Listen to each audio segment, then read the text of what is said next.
A rite of passage is a ceremony to mark the gains and losses in life. But first, we must discern what we have gained and lost, which is most commonly done in story work.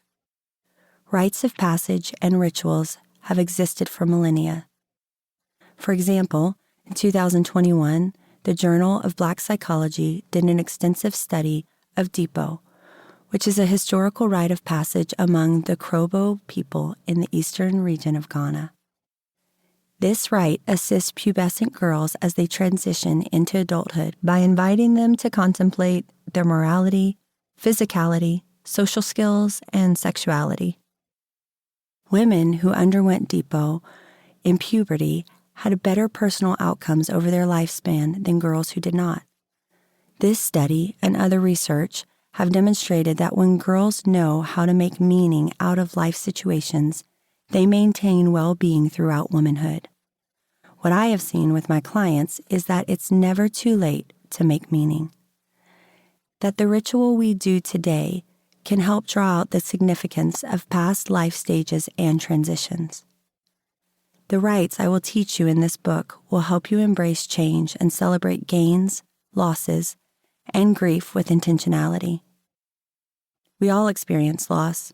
As women, our losses may include the loss of sexual innocence, outgrowing simplistic faith, moving away from a beloved home, the loss of a friendship, a rupture in church or community, betrayal, a hysterectomy or mastectomy, the stepping down of someone in leadership, or the death of a loved one.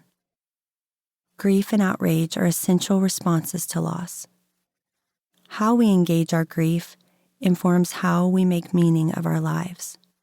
These losses can negatively impact our mental health, and we have learned that resiliency is critical to surviving and thriving after difficult experiences. Research has shown that meaning-making is essential to becoming resilient. If we do not acknowledge and find meaning in our experiences, we cannot grow from them, nor can we heal from the adverse experiences. In her rites, I will equip you with knowledge and guide you in drawing out the spiritual and emotional significance of the most common female rites of passage that you have lived through or will experience in the future: birthright, initiation, exile, creation, intuition, and legacy. Whether you go through these rites alone or with a few close friends, which I hope you'll consider, you will newly discover and be equipped to claim your identity and purpose as you move towards wholeness. This book is for women at any stage of life. Life experience builds upon itself like a layered map. Rites of passage mark these layers, and they each interact with the others. How a woman came into this world, for example, will inform how she will be during her rites of exile, creation, and death. While you can jump to any particular season of life, the chapters build on one another.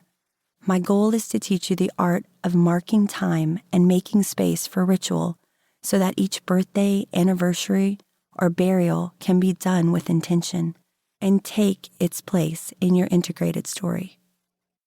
So even if you are a 60-year-old woman reading this book, it is still beneficial to intentionally mark what you and your body have created.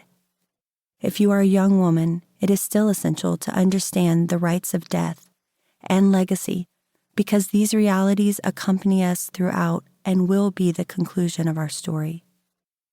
Ideally, you can read this book from beginning to end, no matter what stage of life you are in, and then return to it over the years as your story unfolds. Her rites of passage. The initial moment our lungs drew in air. The image in the mirror when we saw our naked form. The first time we bled or had sex. The day we walked down the aisle to get married or sign the divorce papers. The last time we bled. The last time we had sex. The day we buried our first loss.